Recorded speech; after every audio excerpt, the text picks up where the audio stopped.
اللہ اللہ اللہ اللہ اللہ اللہ اللہ اللہ الحمدللہ رب العالمین والصلاة والسلام علی حبیبہ محمد وآلہ وصحبہ اجمعین۔ اعوذ باللہ من الشیطان الرجیم، بسم اللہ الرحمن الرحیم۔ کیا تصوف میں فرقہ بندی ہوتی ہے؟ یہ سوال تو میری سمجھ میں بھی نہیں آیا۔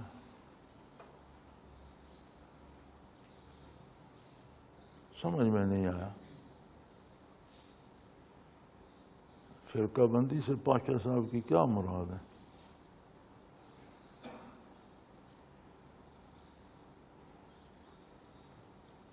بات سمجھ نہیں آئی، کیا پوچھنا چاہتے ہیں؟ پاشا صاحب ہیں نہیں؟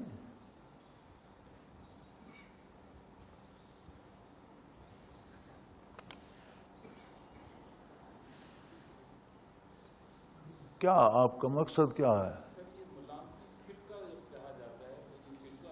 نہیں، یہ وہ تو دوسرا سوال ہے، میں یہ آپ کا پہلا سوال پوچھ رہا ہوں۔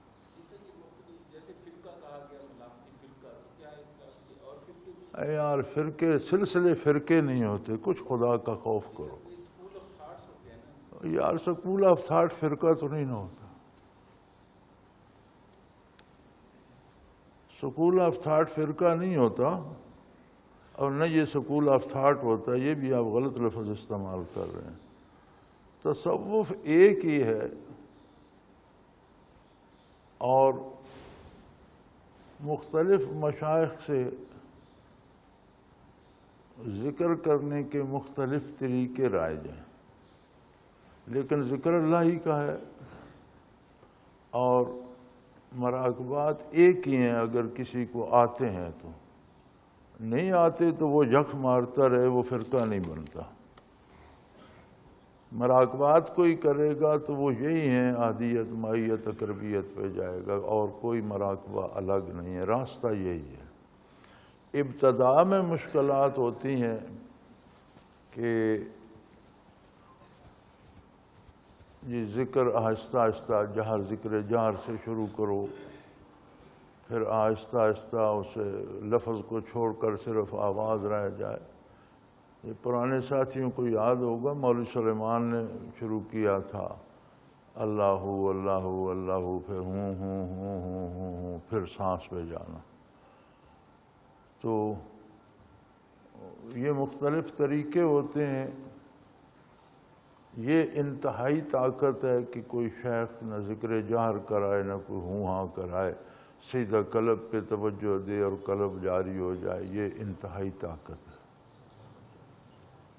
جو لوگ کمزور ہوتے ہیں، توجہ دے کر لطیفہ جاری نہیں کر سکتے، وہ دوسرا طریقہ اختیار کرتے ہیں کہ پہلے ذکر جار شروع کرو، پھر آہستہ آہستہ آہستہ قلب پر آؤ۔ اور یہ عموماً نسبت ویسیہ کے علاوہ تمام طریقوں میں ہے، الا ماشاءاللہ۔ اور یہ فرقہ بندی نہیں ہے، ذکر کرنے کے انداز اور طریقے مختلف ہو سکتے ہیں، لطائف کے مقامات میں اختلاف ہو سکتا ہے، یہ مبادیات ہیں، ابتدائی چیزیں ہیں، لیکن مقصد صرف وہی راستہ اپنانا جو راہ سلوک ہے، اور مقصد صرف جسے بھی نصیب ہوگا وہ جائے گا احدیت، مائیت، اقربیت پر۔ اور اگر یہ نہیں ہے تو پھر وہ اٹکل پچو لگاتا رہے گا۔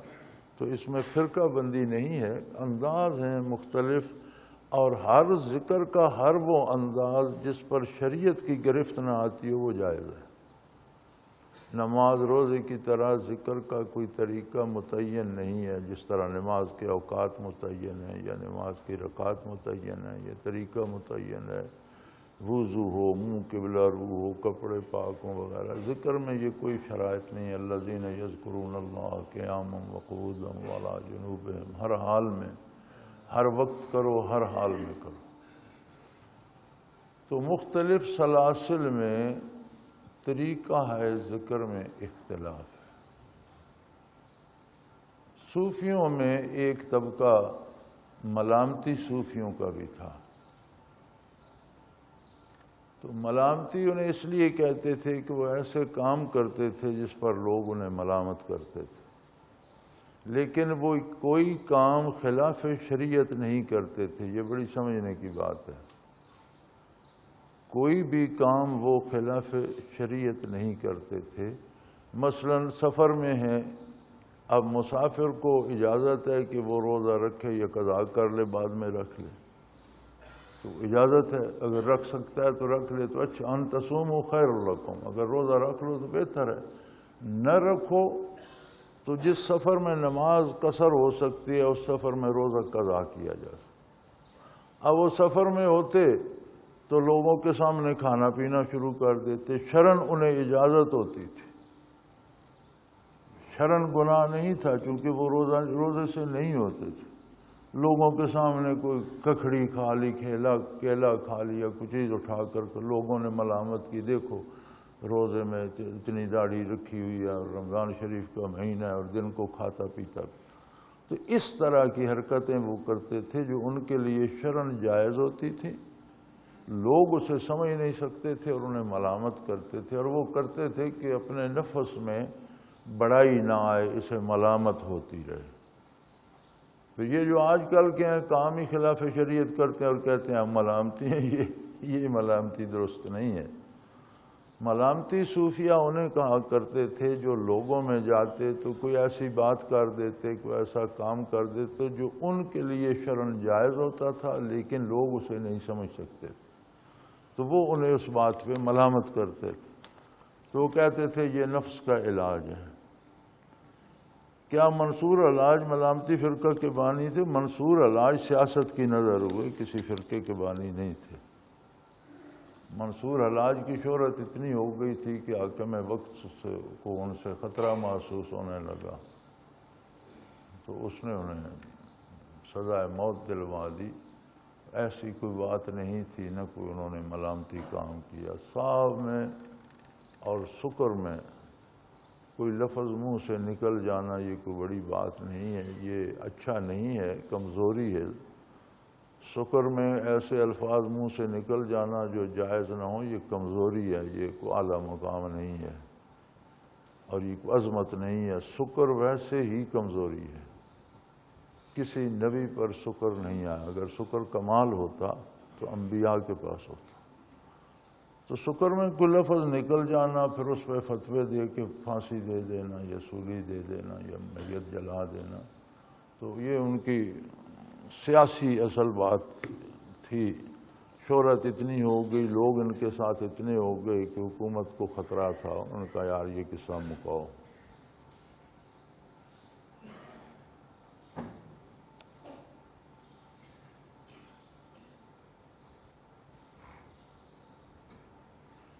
انسان سے جانے یا انجانے میں زبان سے کفریہ الفاظ ادا ہو جاتے ہیں، لا حول ولا قوت الا باللہ، یہ کیسے ہو سکتا ہے؟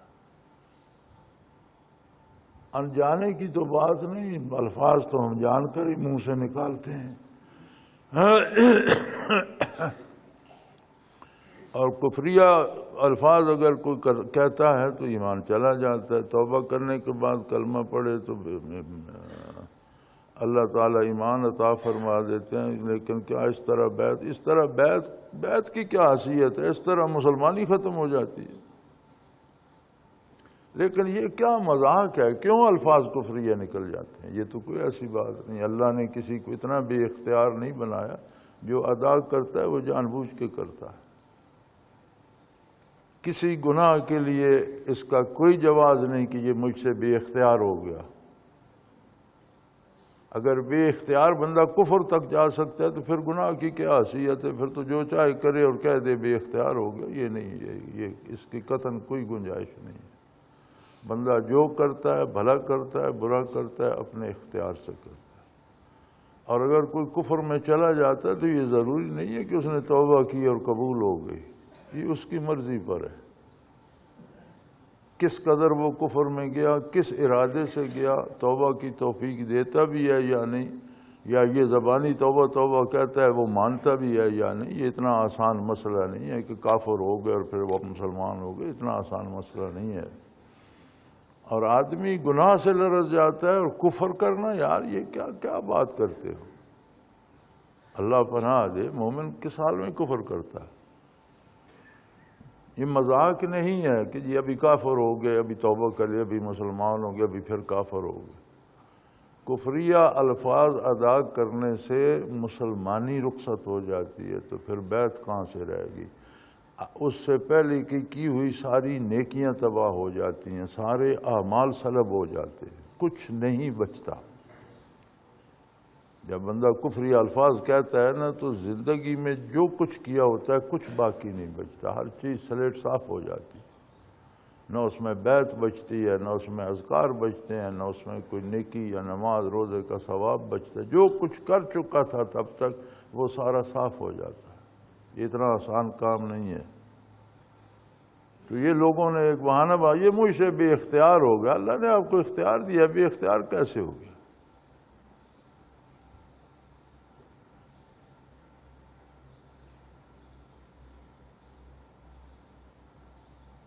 ختم ہو جاتی ہے تجدید کی کیا صورت ہے کہ آپ فرماتے ہیں بیعت کم لوگوں کو تجدید نصیب ہوتی ہے، تو میں تو وہی کہہ رہا ہوں نا، توبہ بھی کم قبول ہوتی ہے میرے بھائی۔ جو دیدہ دلیری سے کفر اختیار کرتے ہیں وہ بڑا بے نیاز ہے، وہ کہتے ہیں ادھر ہی رہ کر دیکھ لو، اسے بندوں کی ضرورت نہیں ہے۔ لہذا یہ تصور بھی نہیں کرنا چاہیے کہ کوئی مومن کفر یا کلمہ کہے گا۔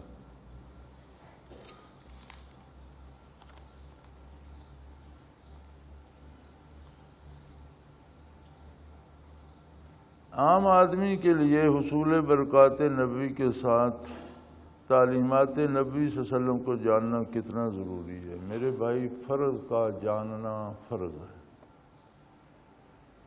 سنت کا جاننا سنت ہے، واجب کا جاننا واجب ہے، نفل کا جاننا نفل۔ اب کوئی اتنا بھی بے خبر نہ ہو کہ اسے نماز روزے اور فرائض دینوی اور دنیاوی اپنے جو اس کی ذمہ داریاں ہیں ان کا بھی پتہ نہ ہو۔ اسے پتہ ہونا چاہیے کہ مجھ پر کیا فرض ہے۔ فرض کا جاننا ہر فرد کے لیے فرض ہے۔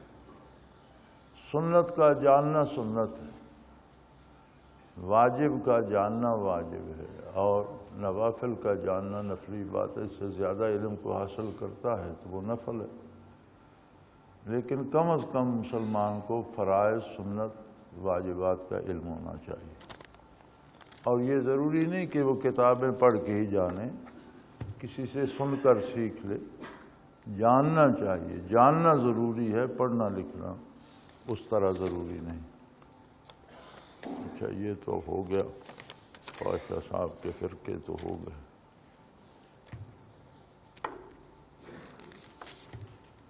اللہ، اسلام کی سب سے پہلی شہید خاتون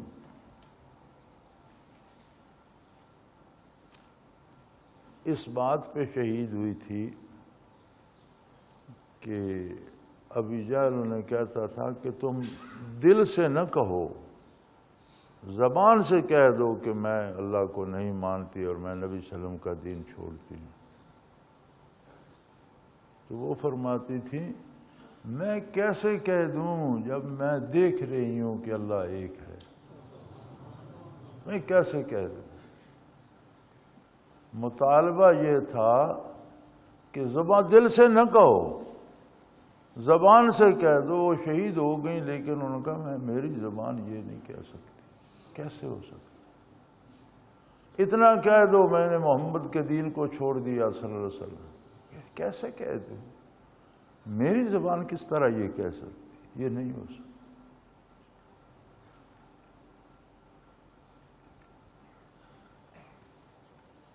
تو بھئی مسلمان کس طرح کفریہ کلمہ کہتا ہے؟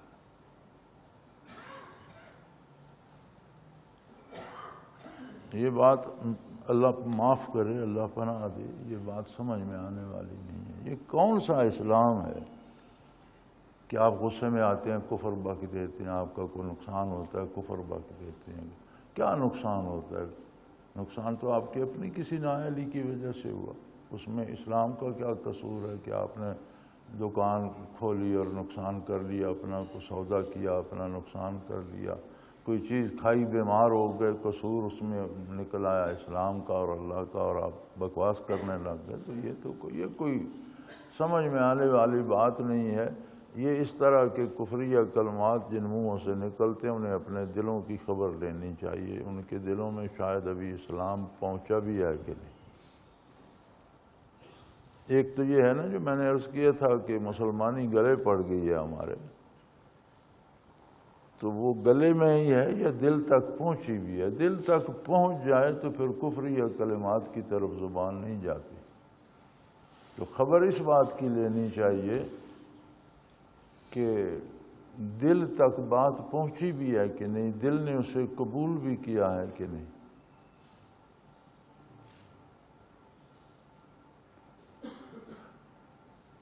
ہم ایک دفعہ کہیں جا رہے تھے، میرے ساتھ ایک بزرگ ساتھی تھے، تو وہ فرمانے لگے کہ ایک بہت بڑے بزرگ کی مزار ہے، فاتحہ پڑھتے ہیں. چلو جی، تو ہم اس مزار پر گئے. تو میں نے کہا جی آپ کہتے ہیں بہت بڑے بزرگ ہیں، تو قبر میں تو تاریکی ہے. کہنا کہ بڑے بزرگ تھے، بہت بڑے عالم تھے، بڑی دنیا ان کی عزت کرتی تھی، بہت دنیا ان کو جانتی تھی. تو سب کچھ ہوگا لیکن قبر میں تو روشنی نہیں ہے. وہ جو ساتھی ساتھ تھے انہیں تجسس ہوا کہ ان سے پوچھیں تو صحیح ہوا کیا. تو میں نے جاننے کے لیے ان سے عرض کیا کہ آپ کی شہرت تو اہل اللہ کی، ولی اللہ کی، بہت بڑے فاضل عالم کی ہے، اور یہ قبر میں یہ کیا حال ہے؟ تو وہ کہنے لگے کہ میں ساری عمر قرآن و حدیث پڑھاتا رہا، دنیا میں میرے شاگرد پھیلے ہوئے، اور پڑھاتے پڑھاتے پڑھاتے جب قیامت پڑھا کر میرے اپنے دل میں تردد پیدا ہو گیا کہ یہ قیامت کیا ہے، ہوگی بھی کہ نہیں ہوگی.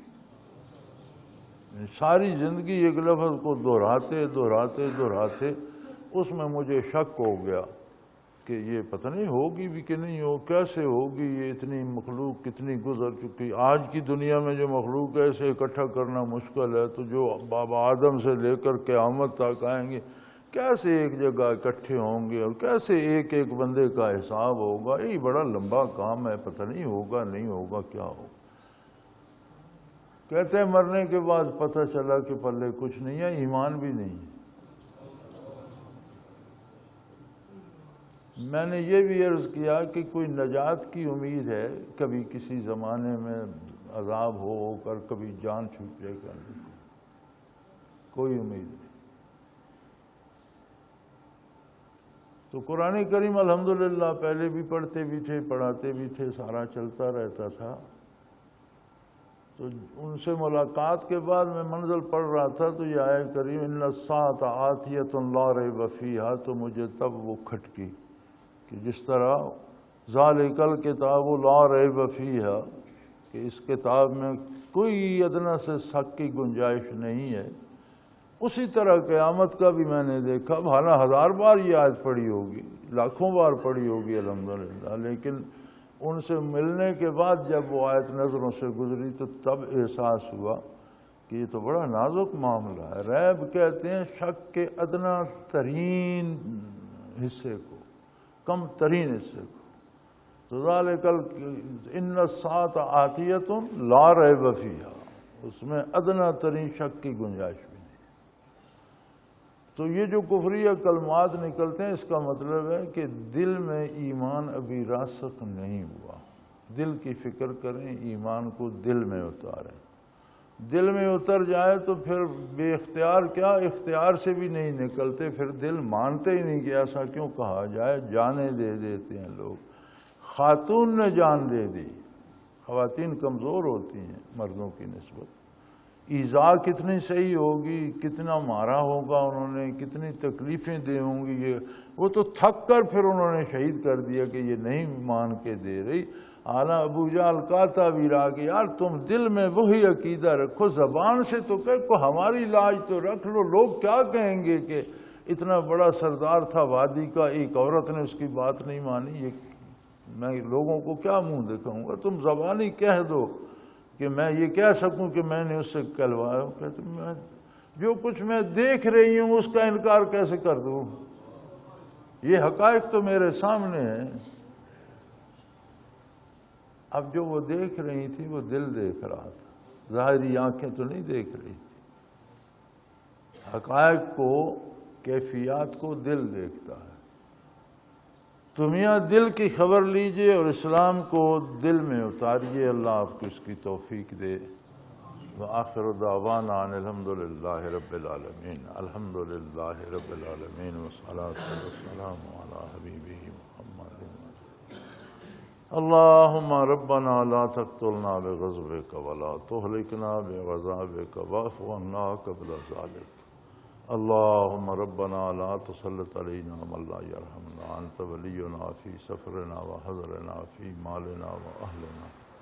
انت ولینا فی الدنیا والآخرہ. توفنا مسلمین والحقنا بالصالحین.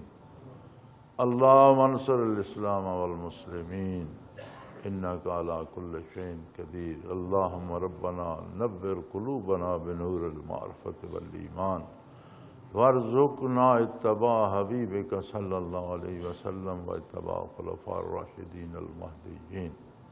وصلی اللہ تعالی علی حبیبہ محمد وآلہ وصحبہ برحمتک یا ارحم الراحمین. اللہ اللہ اللہ اللہ اللہ اللہ اللہ اللہ. حضرت امیر محمد اکرم آوان مد ظلہ العالی دارالعرفان منارہ ضلع چکوال میں سالہ سال سے قرآن و حدیث کے اوپر خطابات کر رہے ہیں اور سلسلہ نقشبندیہ اویسیہ کے مطابق لوگوں کو ذکر الہی کی تربیت دے رہے ہیں. وہ قرآن پاک کی تفسیر ترتیب وار بیان کر رہے ہیں. تفسیر قرآن کو وہ موجودہ ملکی اور بین الاقوامی حالات کے مطابق بیان کرتے ہیں. موٹر وے سے کلر کہار کے انٹرچینج سے نکلتے ہوئے کلر کہار کی جھیل سے ہوتے ہوئے میانی، بوچھال اور نورپور سے گزرتے ہوئے دارالعرفان منارہ پہنچ سکتے ہیں. حضرت امیر محمد اکرم آوان نے بچیوں اور بچوں کی دینی اور دنیاوی تعلیم کے لیے سقارہ اکیڈمی کے نام سے ایک درسگاہ بھی قائم کی ہے، جس کا افتتاح ملک پاکستان کے صدر جنرل محمد ضیاء الحق نے اپنے دست مبارک سے کیا تھا. وہ تمام احباب جو اسلام کی طلب رکھتے ہیں ان سے گزارش ہے کہ دارالعرفان منارہ ضلع چکوال میں امیر محمد اکرم آوان صاحب کے خطابات سے مستفید ہوں.